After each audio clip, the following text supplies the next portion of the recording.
кім көрінген барлығысы киіп алады, бірақ тақияны әйел адамдар киеді. Бұл біздің ұлттық киімге деген бір жасаған қиянат емес пе?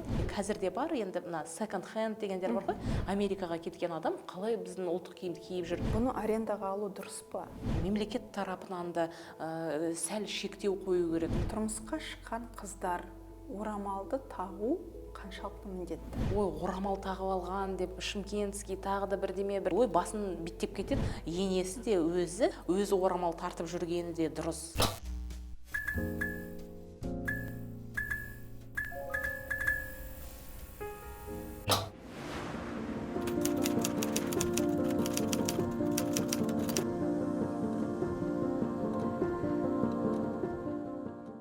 Мадина, қош келдіңіз бізге. Уақыт тауып, бүгін сұхбатқа келіскеніңізге үлкен алғыс білдіреміз. Рахмет. Сәлеметсіздер ме? Мадина, осы таяу арада мен әлеуметтік желіде жалпы осы тақырыпты өрбітіп, үгей-шүгесіне дейін айтып беретін маманды белгілеп жазсаңыздар деген бір осында үндеу тастадым. Сонда көпшілік оқырмандардың ішінде Мадина Қуандық деп сіздің жаңа парақшаңызды маған жіберіп жатты. Осы ұлттық өнер, осы қолөнершілер менің ұрпағымда бар деп осыдан бастайын. Себебі мен атам ісмер адам болды. Мына ат әбзелдерін жасады, өзі аттарды баптаған ер азамат, ұлы отан соғысының ардагері. Менің анам қолөнерші, киім де тігеді, және де Каргу бітірген суретші. Қарағанды мемлекеттік университетінде. Иә. Кеңес уақытында, иә? Иә. Содан менің әжем де, ұлы әжем құрақшы болған, әжем де киім тігіп, тон пішіп, осындай тымақтар тіккен. Сон менің мамамның жағынан, екі жақтан да бірдей.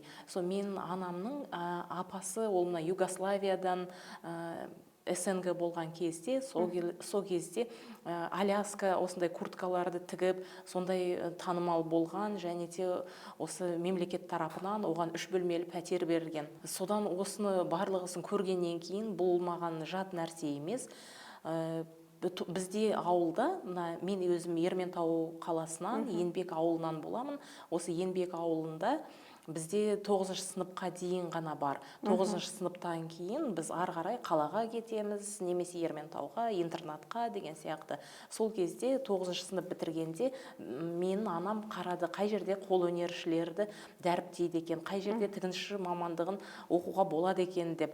Содан келіп біз осы Астана қаласында Кемеңгерұлы, бұрын лесозавод болған еді, сол жақ құжаттарымызды тапсырған едік 9 сыныптан кейін. 3 жыл 2000 мен 2003 аралығында жалпы бұл оқыдым. өзінің қалауын болды ма, әлде ата-ананың айтқанымен келдің бе? Мен бала кезімде мынандай оқушылармен барлығымыз сахналық қойылымдар қоятын едік, немесе мынандай жаңа жылда өзімізге киім дайындайтын едік. Сол кезде мен үйде жүргенде, мына үйдегі, енді ол кезде сандықтағы бүкіл маталарға тисе бермейсің, ол қыжым, мына плюш дейді ғой, анаған тиіспе, мынаған тиіспе деп, ой бүлдірме деп, оның бәрін қиып қуыршақтарымызға киім тігіп аламыз. Оны тек өзімнің қуыршағыма емес, көрші қоланың қуыршақтарына бәріне киім тігіп беретінмін қолдан. Бізде қол несі болды, тігін машинкасы болды. Содан өзіме жаңа жылға ілініп тұрған шторды шешіп алып, екі жақтарын тігіп, Алладин костюмын тігіп, мына шарфтың ішіне шарды үрлеп, мынандай үлкен қып өзіме керемет костюм тігіп алғам. Жыл сайын костюмдерден бірінші орын алып, солай бір кәмпит, сондай нелер беретін, сыйлықтар беретін. Содан бұл менің өзімнің қалауым болды, және де мені анам осы өнерге балалардың арасында осы екі бала осы жақын ғой деп, соны мені және де менің сіңілімді осы тігін саласына берді. Енді бейімдеп үйретті ғой соны кішкентай кезінен. Иә, және де менің мамам сонда бірінші мамандығың қандай? Бірінші мамандығым осы тігіншілік. Тігінші, иә?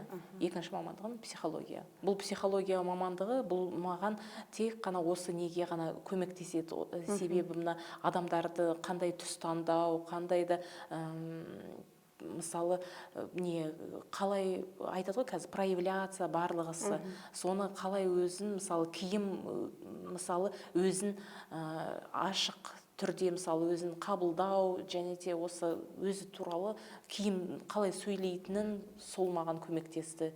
Оқу бітірдің, сосын жұмысыңды қалай бастадың? Сол қызық болып отыр. Мен жұмысымды бастағанда біз енді ауылдан келдік, және де біз мысалы матаға ақша сұраймыз, анаған мынаған ақша сұраймыз, бірақ мен анам әкем ақшаны берсе де, соны бұл бізге көмірге анаған мынаған деп соның тең жартысын өзі алатын. Содан мен енді көрдім, мен мынадай киімдерді ала алмайтынымды. Содан бізде неде қазірде бар, енді мына second hand дегендер бар ғой, не жаңа киім этикеткасымен, бірақ размерлері, не өлшемдері өте үлкен. Сол киімдерді таразыға салып, мен сол киімдерді алып, өзіме шақ етіп барлығысын тігетін едім. Содан мен оқу таңертең 8-ден 4-ге дейін болса, 4-тен кешкі 8-ге дейін мен жұмыс іздей бастадым. Аймақтау деген мына Артем базарының қасында. Сауда үйі бар. Иә, соның қасында Аймақтау деген жерде, сол жерде мен үйрене бастадым. Және де біріншіден енді үйреніп алдым да, бір аптадай ары қарай сол жерде жұмыс істедім 4-тен 8-ге дейін. Ары қарай енді басқа да жерлерге мені шақыра бастады. Ұлттық киімге қалай бет бұрдың сонда? Мысалы енді киім кию, киім тігу үлгілері көп қой. Сан алуан ішінде мысалы салалары. Мына киімдерді тіккен кезде біз енді әртүрлі той көйлектерінде тіктік. Той көйлектерін тіккен кезде клиент осы барлығының киімдері сахналық болатын. Бірақ маған осы Шымкенттен, Тараздан Астанаға ұшып келген кезде айтатын, сіз бұндай сахналық емес, басқа ерекше тігіп беріңізші деп. Сол кезде мен анам осы еңбек сабағының мұғалімі, және де сурет сызу сабағының мұғалімі осы нені оюдың неше түрі бар екенін барлығысын сызып көрсетіп, маған анам үйреткен еді осы оюларды. Содан мен сол оюларды сызып көрсеттім. Содан осы тапсырысты қабылдап, солай жасай бастадым. Мадина ханым, енді алдымызда Балауса ханым келіп отыр, бізге кейіпкер ретінде келісіп. Үстінде киген киімі туралы айтып өтсеңіз. Біз Балауса ханымның киген киіміне қарап бірден білеміз. Балауса ханым бізде жоғары дәрежедегі келіншек екенін, өнер жиек арқылы оны білеміз. Бұл өнер жиектің қатарларына байланысты, бұл өзі салмағында қарасаңыздар болады, салмағында өте ауыр. Қанша қатар болу керек жалпы? Бұл жерде бұндай қағида жоқ, қанша қатар болу керек деген. 4-ші қатар тағып алам десе де болады, бірақ енді бұл белден енді түсіп кетпейді. Сол үшін бұны міне үшеу осылай. Бір қатар болса ше, ол ненің белгісі? Енді дәрежесіне қарай. Дәрежесінің белгісі. Өзінің дәрежесі ме, әлде жолдасының дәрежесі ме? Өзінің, бірақ бізде қазір жанұя болғандықтан өзі де мысалы жолдасының арқасында мысалы сондай жоғары дәрежеде болуы мүмкін. Сол үшін отбасылық деп айтсақ та болады. Мына жерде міне салтын шақтары бар. Айтып өтейікші, мысалы Балауса ханым тұрмыста ұзақ жылдар, балаларды өсірген, қыздарын ұзатқан, ұлдарын үйлендірген дейке, сондықтан осындай жаңағы әшекейді киюге болады, е? Иә, әрине. Хақылы дейік. Екі қатар болса ше? Екі қатар болса да болады, мүмкін оның салмағы ауыр. Ол дәрежені қалай анықтаймыз? Мысалы, мен 13 жыл тұрмыстамын, екі ұлым бар. Мен қандай әшекей киюім керек? Сізге де мысалы өнер жиекті кисеңіз болады. Бірақ мысалы сіз құдағи емессіз, сондықтан сіз мысалы құдағи жүзікті тақпайсыз. Енді Балауса ханым құлағындағы әшекейге келсек. Бұл сырға, бұда да бітпес оюы бар, бүршіктер бар, ақ тасы бар, және осы салпыншақ бар. Салпыншақ, мысалы, жас ерекшілігіне қарай бөліне ме, бөлінбей ма? Жоқ, бұны таға беруге болады. Таға беруге болады, жас қыздарға да, үлкен келіншектерге де. Енді бас киімге келсек. Бас киім, бұл негізі заманауи жасалған бас киім, кимешек дейміз. Бірақ бұрынғы кимешектерден айырмашылығы әлде қайда. Бұрынғы кимешекке келсек, мысалы, бастарына кебін 2 метр бастарына орап алған. Себебі олар мысалы жолға шығып жатқан кезде енді біздер қазақтар атам заманнан көшпенді халық қой. Иә. Үнемі жолдың үстінде жүреді, сондықтан басына орап алған. бір Бұл мысалы оқиғалар болса, өзінің кебіні болған. Ол мысалы осы не адам жолда енді Құдай сақтасын қайтыс болып жатса, мысалы сол басындағысын орағанын мысалы шешіп, соған орап, мысалы тарқатқанда жерлеген. сонда ақыреттің жаңағы ақыретке жарайтындай. Иә, матасы, сол ұзындығы сол ақыретке жарайтындай қып ораған. Және жолда мысалы жас келіншектері де мысалы келе жатса, бір аяғы ауыр мысалы босанып жатса, бұны да басынан шешіп, мысалы осы пайдасына асырған, осы төсеп, мына жаялық қып, тағы да басқа да. Жақсы. Енді шапанға келсекші. Бұл шапан күнделікті киетін шапанға ұқсайды, иә? Ыңғайлы. Бұл шапан мысалы тойға да кисе болады, күнделікті кисе де болады. Қазіргі мысалы біз айтамыз ғой, мына пальто, тренч, тағы да плащ деген солардың орнына осындай шапанды кисе болады. Матасы қандай? Бұл матасы итальяндық бархат. Бұл қазір көрсетсек те болады, екі жағын алмастырып киюге болады. Қазіргі мысалы енді киімді өте көп мысалы ала бермейміз ғой, сол үшін екі жағында пайдаға асырып киімді үнемді пайдалану үшін, иә? Мадина ханым, енді қазір біз Балауса ханым үстіндегі образды ауыстырдық. Бұн бас киімі өте әдемі, қызық екен. Сол туралы айтып өтсеңіз. Бұл жерде біздің бас киіміміз қасаба деп аталады. Бұл қасабаны орта жастан асқан, үйлі болған, отбасылы келіншектер киеді, тұрмыс құрған. Бұл күнделікті киетін бас киімі әлде бір? Күнделікті киюге болады. Күнделікті бұны әшекейлеріне байланысты, мысалы біз күнделікті кисек те болады. Егер де әшекейлері көп болса, мысалы бір жылтырақтары көп қып жасасақ, мысалы мына жерлерінен бір шашақтар мысалы жасалған кезде, оны біз тойға да киіп барсақ болады. Қасабаның түрлері бола ма? Қасаба көбінесе осылай жасалады. Осы модельде, иә? Ұзындығы да тым ұзын емес, тым қысқа емес, орташа болады. Бұл жерде де міне мысалы зерленіп тігілген, бұл жүннен жасалған. Біз қарасақ, мысалы бұл жердің оюында тылсым дүниемен байланысты адамға жасалғанын көреміз. Бұл жерде қарасақ, мына жерде міне омыртқа оюы осы жерде тұр. Бұл омыртқа оюы мысалы ол біздің балаларға да, ер адамдарға, көбіне ер адамдарға да қолданады. Бірақ омыртқа бұл омыртқасы қатайсын деген сондай ниетпен, мынандай мысалы 4 құбылам тең болсын деген мына жерде кішкентай мысалы оюларды көрсек те болады мына жерде. Ұлттық киім сұранысқа ие болды деген уақыт қанша? Ол кезде ең бірінші осы шапандарды маған Америкадан бір Бибігүл деген ханым маған тапсырысқа берген еді. Содан ол кісіге мен тігіп бергенде артынша маған хабарласты бір американдық бір келіншек, артымнан қалмай жүр.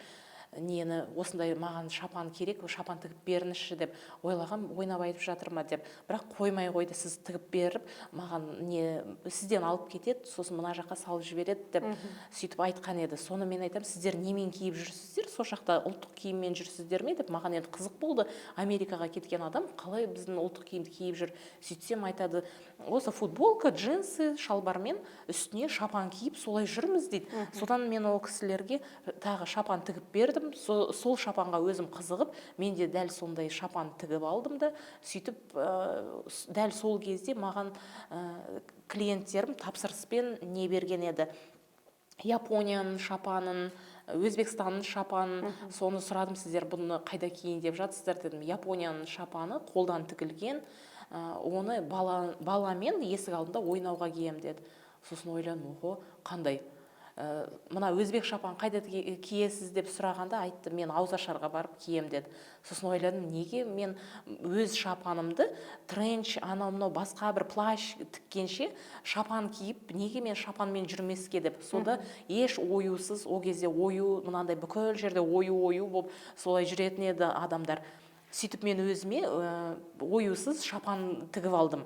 Ол өте стильно деп айтады ғой қазір, өте осындай заманауи үлгіге сай дейсіз. керемет көрінді. Содан өте көп тапсырыстар алдық осы 6 жыл бұрын. Сол шапандармен әлі де осы шапандарды тігіп жүрміз. Мені бұлай кей адамдар айтады, шапан амбассадоры деп. Содан күліп қоямыз.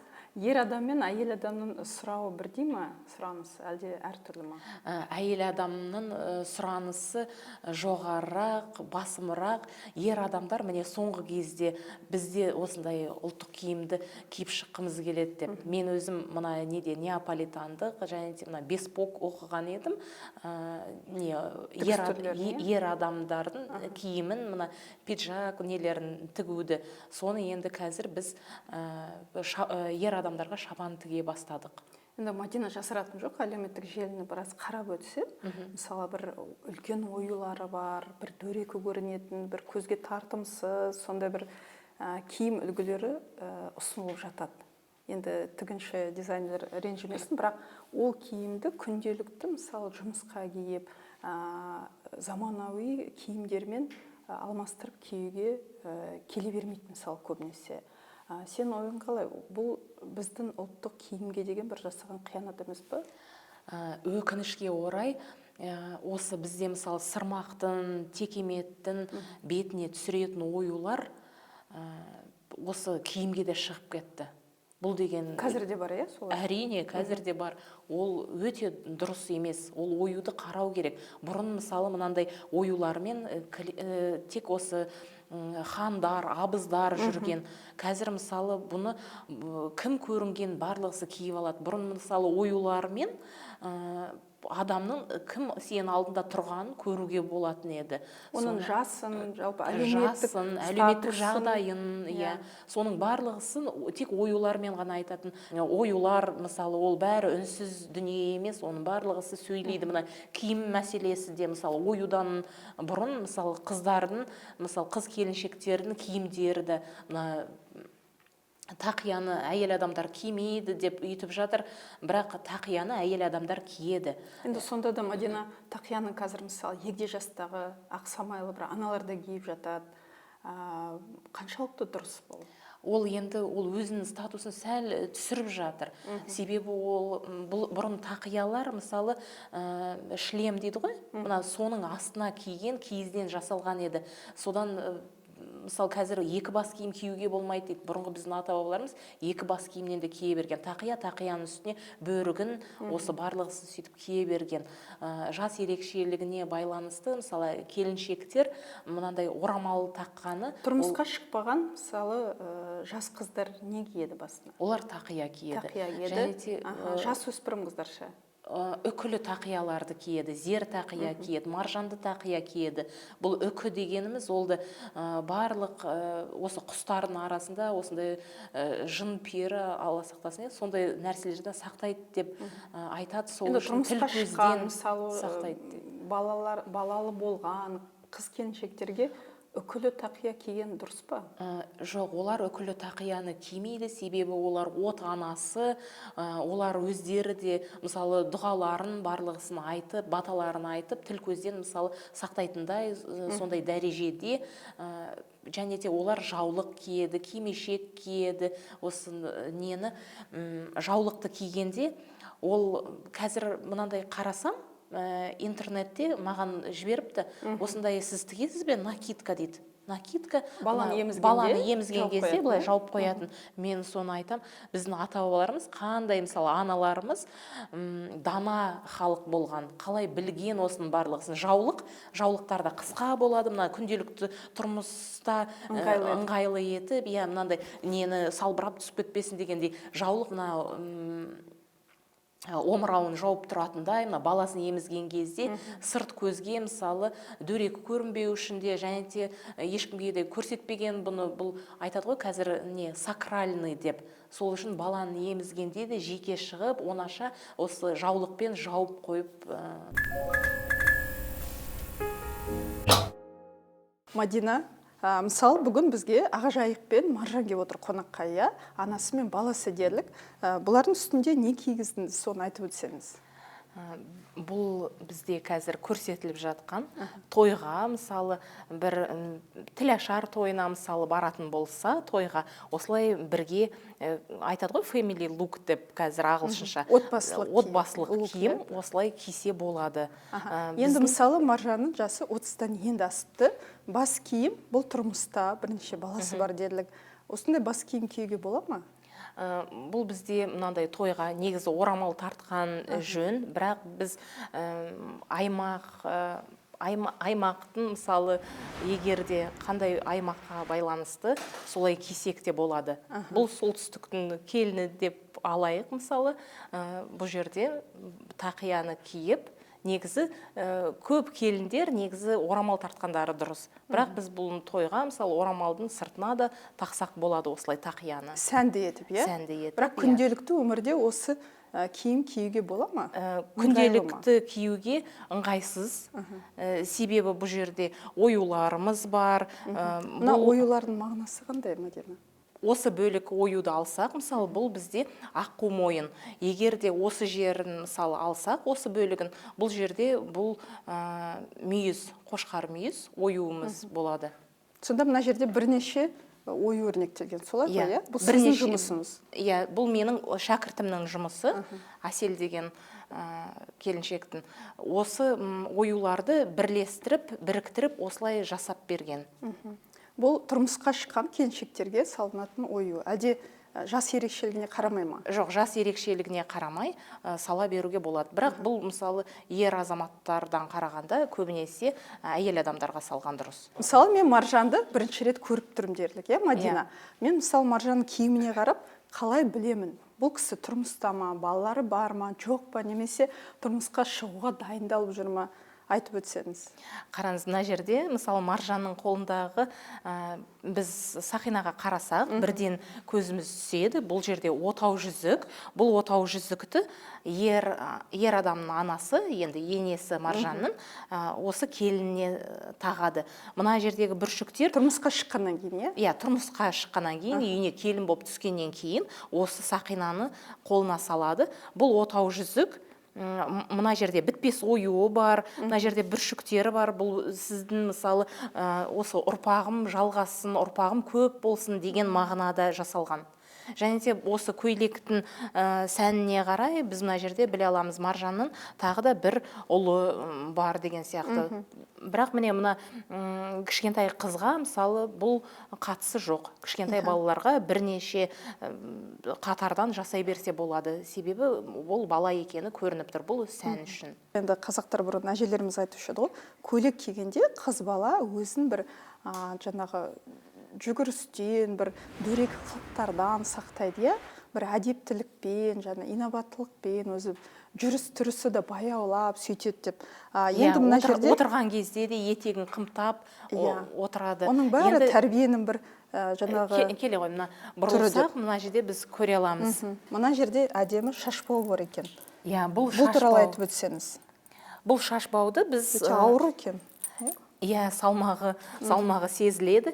Себебі бұл екі жаққа шашымызды өріп, қыздарымызға осындай шашбау тағып береміз. Бұл шашбаудың салмағы болғандықтан, бұл біздің шашымызды артқа тартып тұрады. Бұл біздің мына омыртқа жотасына пайдасы орасан зор. Бұл біздің қанша жасқа дейін киюге болады осындай шашбауды? Әлде жас ерекшелігі жоқ па? Бой жеткендер де кие береді.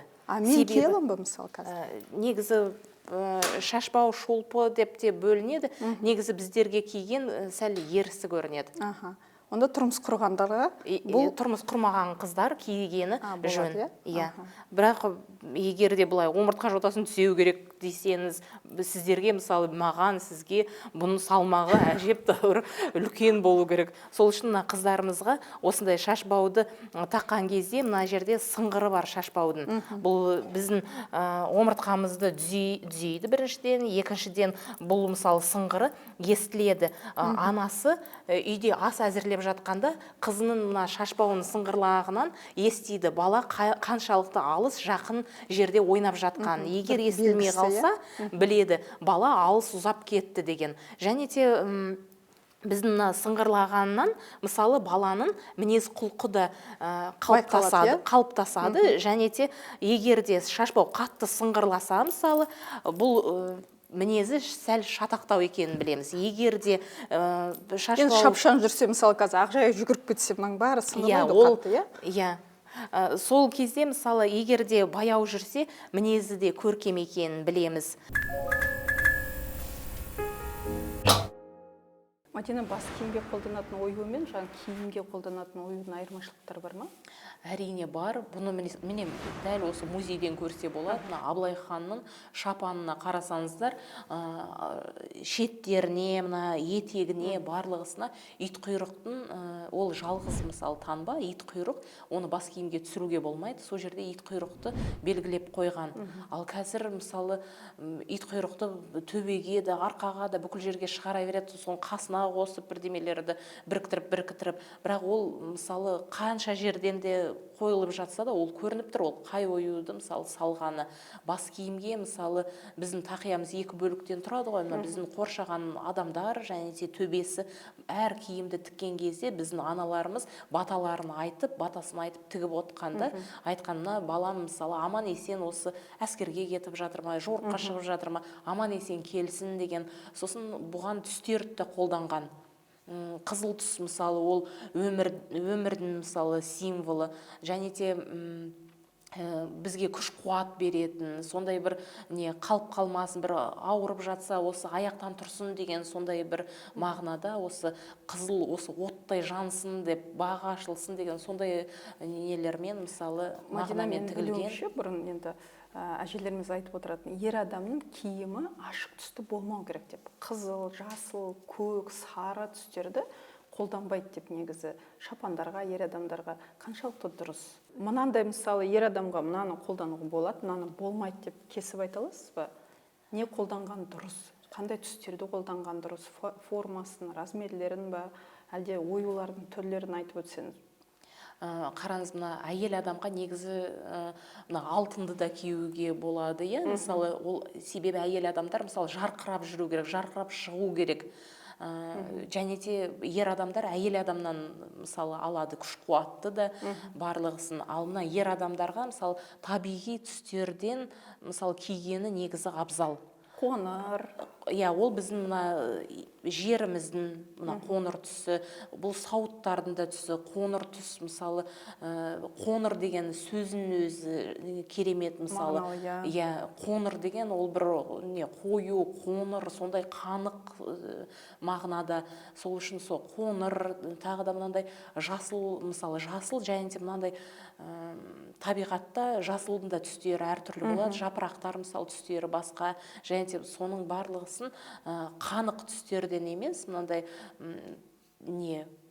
қалай деп айтады, застиранный түстер болады ғой, сондай түстерді кигені дұрыс. Себебі өні кеткен дейсіз. Иә, өні кеткен түстерді таңдағаны дұрыс.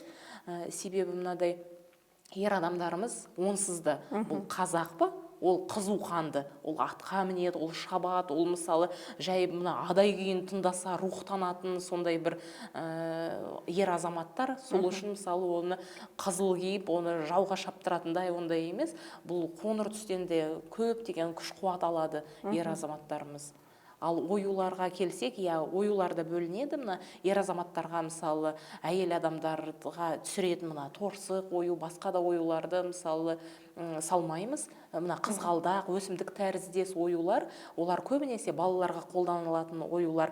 Ол гүлдей жайна, гүлдей құлпыр деген сондай мағынада. Мысалы әйелдерге оны қолдануға болады, бірақ ер адамдарға мысалы мүлде қолдануға болмайды. Ол ер адамдардың мысалы несін түсіреді, мысалы беделін түсіреді, абыройын түсіретін сондай бір дұрыс емес мысалы. Бірақ ол ою керемет. Оларға мысалы басқа оюлар, мынандай жебе тәріздес, мысалы жебенің ұшы, ол найзасы, қылышы қайралып, тек осылай нені өзін-өзі және де отбасына жауапкершілігі өте көп қой ер азаматтарда.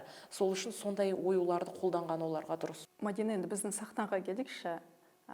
Жасыратын жоқ, қазір әлеуметтік желіден, теледидардан біздің әншілердің өздерінше бір стилизация жасап, ой өрістерін бір еркін ерік беріп фантазияларына әртүрлі киімдерді киіп шығып жатады.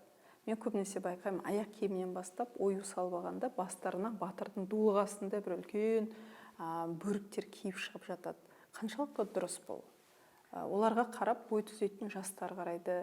Оларға қарап, мысалы, қаншама дүйім халық, оларды мысал ретінде, оларды үлгі тұтып, үстеріндегі киімді халықты кигісі келеді. Бұл жалпы дұрыс талғамды қалыптастырмайды ғой бұндай үрдіс. Осы сұраққа қалай қарайсың? Бір пікір қалыптасқан, немесе бір сөзі өтетін, не сахна адамдары болғандықтан, мысалы, олардың жауапкершілігі де жоғары. Бұл жауапкершілік тек қана халықтың алдында емес, бұл бүкіл ұлттың алдында. Олардың, мысалы, олар сезіну керек жауапты екенін. Ашықтап кетуі де әбден мүмкін ғой. Әрине. Енді мысалы оны мемлекет тарапынан да сәл шектеу қою керек. Мысалы мына біздің көрші еліміз Өзбекстан мынандай ашықша шыққан кезде, өзіңіз білесіз, енді ол әншінің атын атамай ақ қояйық, бірақ мысалы оны сахнаға шығармай қойды. Бізде де мысалы негізі осындай қатаң тәртіпті сақтаса, мынандай мысалы жастар болмас еді. Мына өзімізде қаншама көріп жатырмыз ғой, туды қолына орады ма керек, сахнаға шыққан кезде аяғына да таптайды ма керек, ойына келгендерді істейді ғой. Енді осы таяу арада 19 наурызда сайланған кейбір бір депутаттың атын атамай қойын, тақия киіп барғаны бар отырысқа, мәжілістің бірінші отырысына тақиямен барыпты. Содан әлеуметтік желіде біреулер оны дұрыс деді, біреулер бұрыс деді. Біреулер жазды, пікірлерін оқыдым. Бүгін тақия киіп барса, ертең хиджаб киіп барады. Ертең онда бүрмелі көйлек киіп барсын, біздің депутат әйелдер деген сияқты сондай бір алаңдатушылықты білдіріп жатты. Өзінің көзқарасын қалай? Ұлттық киіммен жұмысқа бару қаншалықты дұрыс? Өте орынды сұрақ деп есептеймін. Себебі бұның бір мысалы орындары болады. Мысалы мен мынадай киімдерді киіп алсам, маған жарасады. Неліктен? Себебі мен қолөнершімін. Мен мысалы өз киіміммен көрсетіп айтып беремін. Мысалы мына мектепке, мына сіз айтып жатқан парламент деген сияқты, тағы да мына мысалы музей болсын, бұл жерлерде бір арнайы дресс-код болу керек. Бұл мысалы қызыл жасыл әртүрлі болып жүре бермей, мысалы бір стилизованный, заманауи немесе бір стильмен жасалған киімдер болу керек, немесе бұл дресс-код бойынша қазір өздері қандай киім киіп жүр, мысалы шалбар, костюм, мысалы костюм немесе пиджак, жакет, әйел адамдар тізеден төмен карандаш белдемше соларды киген, мынандай неде аэропортта да мысалы мына қыздар үнемі шаштары жинақы, аяқ киімдері тек қана қара, киімдері сұр, мына колготки нелерінің барлығының түстері реттелген. Ешқашан олар мысалы ойына келген киімдерді киіп алмайды. Сол үшін бұндай жерде негізі осындай киім киген дұрыс. Ал басқа жерлерге барғанда өзіңді көрсетіп, мынандай басқа киімдерді кие беруіне әбден болады. Мадина, бізге қонаққа Жадыра есімді қыз келіп отыр. Әлеуметтік желіден өзі жазып, ниет білдірді, мен сіздердің түсірілімге қатысайын деп. Мысалы, Жадыраның балалары бар екен, отбасы бар екен, бірақ бүгінгі образда Жадыраны біз әлі тұрмыс құрмаған жас қыз ретінде киіндірдік. Енді айтып өтіңізші, мысалы, Жадыраны білмеген, сырттан осы киімде киген адамдар басы бос, тұрмысқа шығам деген ниеті бар екен, қыз екен қалай біледі? Қараңыз, міне біріншісін айтсақ болады, тақия терең емес, мысалы, бірақ терең тақия болса да болады. Тақия мысалы ашық түсті, күлгін, содан мына көйлегі мысалы үстіне киген күнделікті киюге арналған жилеткасы, қамзолы, қапеткесі деп айтамыз, осы түсінікті болу үшін айтып жатқаным. Содан мына сырғасы, қошқар мүйіз, және де маржан тастарды көбіне барлық осы киімдерге, кілемдерге барлығысына тоқып кеткен. Себебі маржан тастарын ұрпағына қалдырған кезде, бағалы тас ретінде қабылдаған ғой. Бағалы тасты осылай қалдырған кезде олар мысалы сатып немесе алмастырып өз нәпақаларын мысалы таба берген, өз мысалы құнды дүние болып қала берген. Балалары, ұрпақтары қиналған күнде, енді бұрын көшпелі қазақта қазіргі сияқты үй қалдырмайды, көлік қалдырмайды, банкте, сейфте ячейкалар болмаған. Сондықтан күнделікті заттарға осылай күміс, маржан тастар, бағалы басқа да тастарды мысалы осындай көбірек жасап қалдырған. Міне осы сырғасы күмістен жасалған, алқасы да бар. Және міне бізде бұл жерде мысалы құстұмсық сақинасы бар. Бұл құстұмсық сақинасы біздің қызымыздың, Жадыра қызымыздың еркіндікті, мысалы құс өзі еркіндікті жақсы көреді ғой. Сол қазіргі таңда еркін екенін көрсетеді. Басы бос, содан тұрмысқа мысалы шыққысы келетінін осыдан ақ біле біреміз. Жақсы. Енді мысалы Жадыраға күнделікті осылай сізге ыңғайлы ма? Күнде киіп жүрсеңіз? Өте ыңғайлы. Себебі қапеткесі өте жеңіл, адамды терлетпейді, және де түсін әртүрлі түстермен араластырып киюге де болады. Мадина, енді жаңа Жадыраның үстінде біз образды ауыстырдық. Бұл киіммен бұл Жадыра қай уақытта, қашан кие алады бұл киім? Бұл көктемде, күз маусымында киюге болады. Бізде жеңіл шапан, қысқартылған шапан, қазір автоледи деп айтады ғой. Бұл мысалы атқа мінуге болады, көлікке мысалы отырсаңыз ыңғайлы болады. Бұл шапан, бір жағында бізде қалтасы бар, және де бас киімі. Бас киім бұл жерде оюланған, шынжара оюы салынған. Бұл да көбі мысалы тіл көз бар екеніне сенген қазақтар, сол үшін тіл көзден сақтайтындай, тағы да бір жын шайтандардан сақтайтындай оюларын солай басты мақсаты сондай қылып жасаған.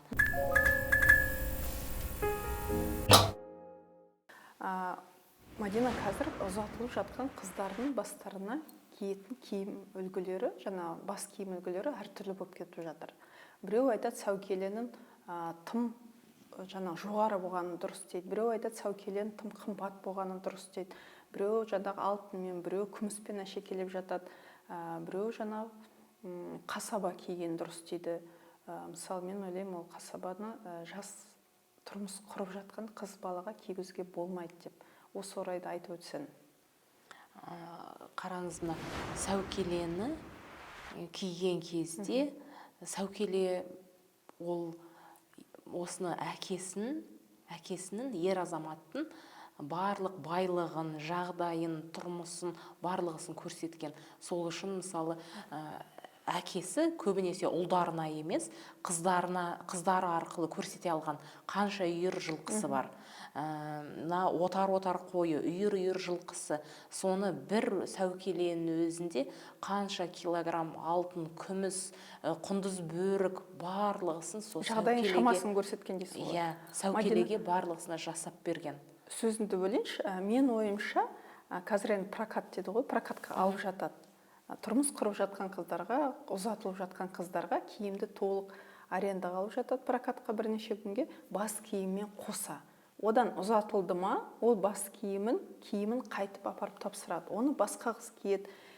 Мен ойымша, жалпы енді менде қыз жоқ, болған күнде де қызыма жеке өзінің бас киімін өзінде алып қалатындай жағдайға келтірем бе деп отырмын. Бұны арендаға алу дұрыс па? Қараңыз, көйлек, басқа киімдерін алса да, осы қазақ бас киімге өте үлкен мән мағына берген. Себебі мына бас киім басқа біреуге берсен, басынан бағын таяды. Сол үшін мысалы бас киімді ешкімге бермейсіз. Бұны бас киімді анасы қызына тағып береді сәукелені. Содан ол мысалы барған кезде сәукелені енесі шешіп басына орамал тартады. Және де бұл сәукеле сол үйде қалады, сол үйде тұру керек. Тұрмысқа шыққан қыздар орамалды тағу қаншалықты міндетті? Қараңыз, орамалды таққан кезде көбі мысалы орамал тағып алған деп Шымкентский тағы да бірдеме бір юбқа бірдеме бір тірестіріп әкеп жатыр. Бірақ қараңыз, бұл мысалы баланы емізген кезде де мысалы бұрын СССР кезінде де барлығысы, кеңес дәуірінде де мысалы барлығы орамал тартып мысалы жүрген. Өйткені бұл ең бастысы бұл гигиена, бұл біздің тазалығымыз. Мысалы біз бисмиллямызды айтып осы нан илеп жатамыз ба, тамақ пісіріп жатамыз ба, мысалы біздің шашымыз түсіп кетпеу керек тамаққа. Сол үшін мысалы орамал тартып жүрген дұрыс. Және келіндер неге көбінесе орамал тартып жүреді? Өйткені ол шаруасы бітем дегенше бір шаруадан бір шаруаға өте береді, содан таңнан кешке дейін сөйтіп орамалмен жүреді. Әйтпесе мына неде бізде бір туыстарымыз осылай орамалмен келіні жүрген кезде, ой, басын биттеп кетеді, андағыны шеше сал деп сөйтіп айтқан еді. Содан алды, жоқ, не дейсіз, не киіп жүрем деп сөйтіп айтқан еді. Осыны мысалы үлкен бұл жағдайда біз бірден білеміз. Келіні орамал тартып жүр, енесі орамал тартпайды. Енесі мүлде бұндайдан алшақ. Бірақ мысалы енесі де өзі мысалы келінге өнеге ретінде, мына үлгі ретінде өзі орамал тартып жүргені де дұрыс. Негізі біздің қазақ халқы бастарын мысалы ашып жүрмеген. Біздің өйткені мына шашымызда біздің күш қуатымыз барлығы осы біздің шашымызда. Енді төбенді жауып жүрді. Иә. Бекер айтпаған ғой. Ер азаматтар да мысалы төбелерін жауып жүру керек. Және де бұрын мысалы келген кезде міндетті түрде аяқ киімін шешкен, бірақ мысалы бас киімді шешпеген, бас киімді жерге тастамаған, мынадай неге іліп қойған, бақанға немесе былай жоғары іліп қойған, адам аяқ астында қалмасын деген ниетпен. Сол үшін ешқайсысы бас киімсіз жүрмеген. Былай егерде қарасаңыздар, өзіңіз үнемі басыңызды тақия, үйде ше? Үйде мен негізі алып келген едім, үйде де мен мысалы орамал тартып жүремін. Оны тұрмысқа шыққаннан бері? Иә, мен тұрмысқа шыққаннан бері мысалы оны өзіме қолайлы қылып жасап алдым. Оны көрсетем міндетті түрде. Оны барқыттан да, неден де, тамақ дайындағанда басқа мысалы бас киіммен жүрем. Солай өзім киіп алам. Өзіме бас киімсіз шықсам, мен мысалы өзімді бір жалаңаш сезінем бе, солай анда-санда ғана бас киімсіз жүрем. Көбінесе бас киіммен жүргенді ұнатамын. Мадина қазіргі тігінші дизайнерлер деп шығып жатыр ғой, әлеуметтік желіге де жаңа нарыққа. Соларды үйрету бір ой болған жоқ па? Бастарын қосып, жинап, осы бір түзу жолға салайын, осыларға бір дұрыс жолдарын көрсетейін, жаңағы кемшіліктерін айқындап айтайын. Бұдан былай енді дұрыс киімге де көзқарастарын қалыптастырайын деген бір ой болды ма? Ой болды ма дегенде, бұл ой қалыптасқаны себебі бұндай сұраныстар түсті. Бұндай сұраныстар көп түсіп жатыр. Сіз негізі кем дегенде 30, мен мысалы 5-10 адамнан ғана солай ғана жинаймын мастер-класстарға. Ең көп мысалы 25 сондай ғана адам жинадым. Көбінесе адамды дұрыс бөлінбей қалама уақыт деп, сол үшін мынандай аз 30-ға дейін ғана адамдар жинайтын едік. Бірақ маған осы жолы барлығы айтып жатыр, сіздің негізі күш қуатыңыз, сіздің біліміңіз, сіздің мысалы осы тәжірибеңіз 30 адамнан да кен, мысалы үлкен аудиторияларға да, мысалы үлкен жас мысалы айырмашылығына қарамай барлығына осындай неге спикер болып шықсаңыз деп маған осындай ұсыныстар түсіп жатыр. Мадина, келесі кейіпкеріміз бізде Балжан. Балжанды мен біраз уақыт білемін. Бұл кісі күнделікті өмірдеді жаңа ұлттық нақышта киімді жиі кигенін өзім жеке көрдім. Сондықтан бүгін Балжан қызығушылық танытып, жалпы Мадина ханның қолынан үйренгенім дұрыс-ау деп келіп отыр.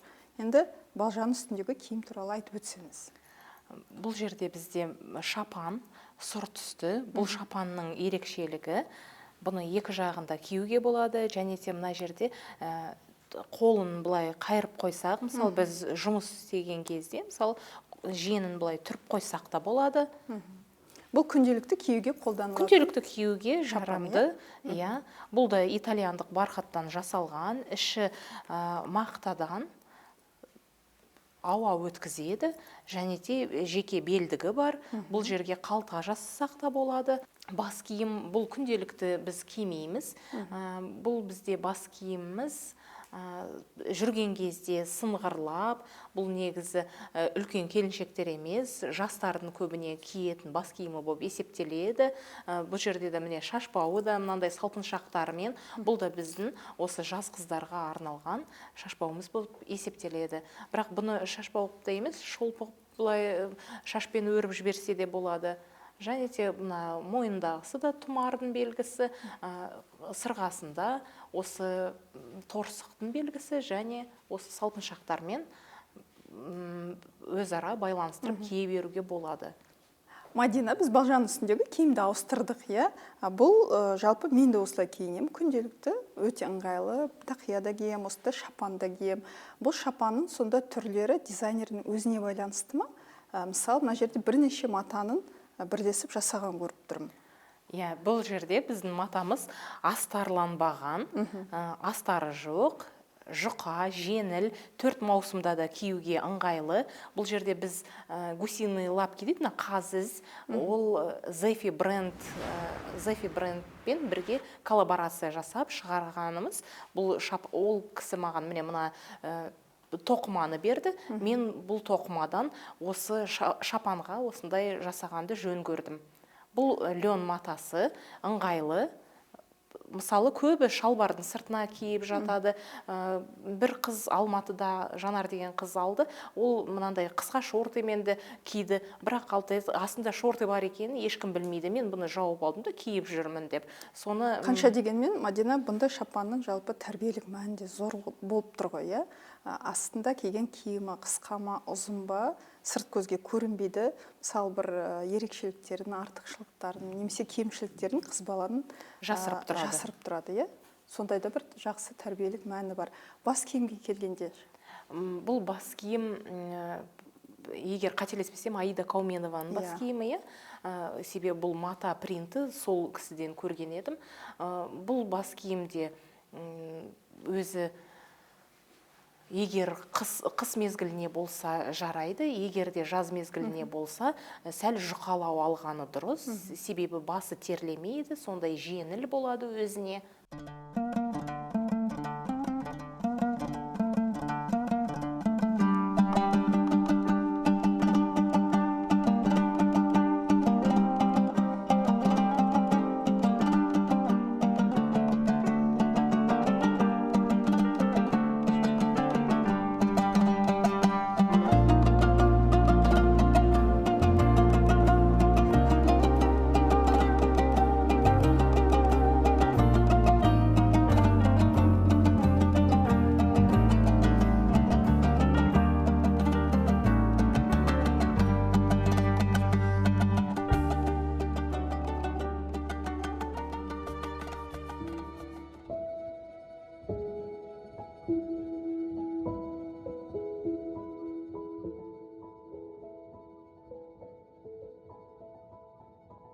Еліміздің ит құсы әдет ғұрпымыз деп қазақ әдебиетінің майталманы Ғабит Мүсірепов айтқандай, әдет ғұрып халықтың ғасырлардан санасына сіңіріп, өмір сүру қағидаларын құрайтын ереже жиынтығы.